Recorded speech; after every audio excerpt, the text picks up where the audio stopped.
अस्सलाम वालेकुम dear student. जो हमारा टॉपिक है वो है एयर, सब्जेक्ट जोग्राफिया क्लास 7। इसका हम तीसरा अध्ययन पढ़ने जा रहे हैं। मतो हो जाए प्यारे बच्चों। Temperature, the temperature of you feel every day is the temperature of the atmosphere. जो टेम्परेचर हम दिन ब दिन फील करते हैं वो एटमॉस्फेयर का टेम्परेचर होता है। The degree of hotness and coldness of the air is known as temperature. हवा में कितनी हॉटनेस है या उसमें कितनी कोल्डनेस है उसको हम टेम्परेचर कहते हैं। The temperature of the atmosphere changes not only between day and night but also from season two season. जो टेम्परेचर होता है एटमॉस्फेयर का ये दिन रात कोई नहीं बदलता बल्कि ये सीज़न टू सीज़न बदलता रहता है। किसका टेम्परेचर? एटमॉस्फेयर का। Summers are hotter than winters. हमें पता है जो समर्स है उसमें गर्मी होती है, वो ज़्यादा गर्म होते हैं as compare to winters. An important factor that influences the distribution of temperature is insolation. Insolation is the incoming solar energy intercepted by the earth. जब insolation का मतलब होता है जब सोलर एनर्जी आती है वो ज़मीन तक पहुंचती है, कुछ ज़मीन हज़म कर लेती है, ऑब्जर्व कर लेती है और कुछ वापस चली जाती है, कुछ एटमॉस्फेयर नहीं छोड़ता और कुछ स्काई में वापस चली जाती है। The amount of insulation decrease from the equator. जो इंसुलेशन सोलर एनर्जी की दिक्कत है, करत है वो डिक्रीज हो जाती है equator toward the pole. Therefore the temperature decrease in the same manner. इसी तरीके से टेम्परेचर कम होता जाता है।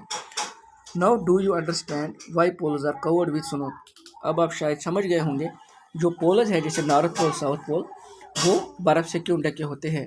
If the earth's temperature rise to high, अगर अर्थ का टेम्परेचर ज़्यादा होगा it would become too warm for some crops to grow.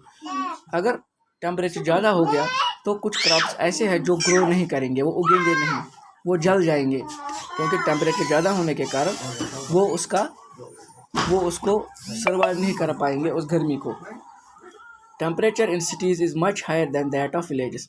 जो टेम्परेचर होता है सिटीज़ का एज़ कम्पेयर टू विलेजेस वो ज़्यादा होता है। सिटीज़ में ज़्यादा टेम्परेचर होता है as compare to village. The concrete and metals in buildings and the asphalt of roads get heated up during the day. This heat is released during the night.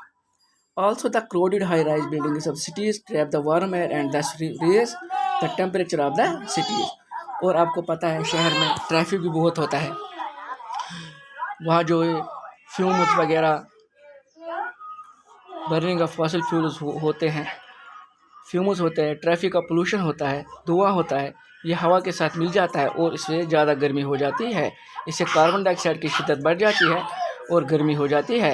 इसीलिए शहरों में ज़्यादा गर्मी होती है और गाँव में कम, क्योंकि गाँव में इतना ट्रैफिक नहीं होता और आसपास जंगल भी होते हैं, पेड़ बहुत सारे होते हैं।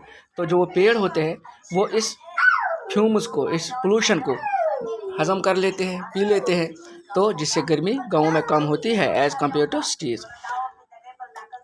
बेटा मुझे उम्मीद है ये टॉपिक आपको समझ आया होगा। इसको अपने घर में 1-2 बार रीड कीजिएगा ताकि आपको पूरा समझ आ जाए। अल्लाह आपको खुश रखे, सलामत रखे। अल्लाह हाफ़िज़।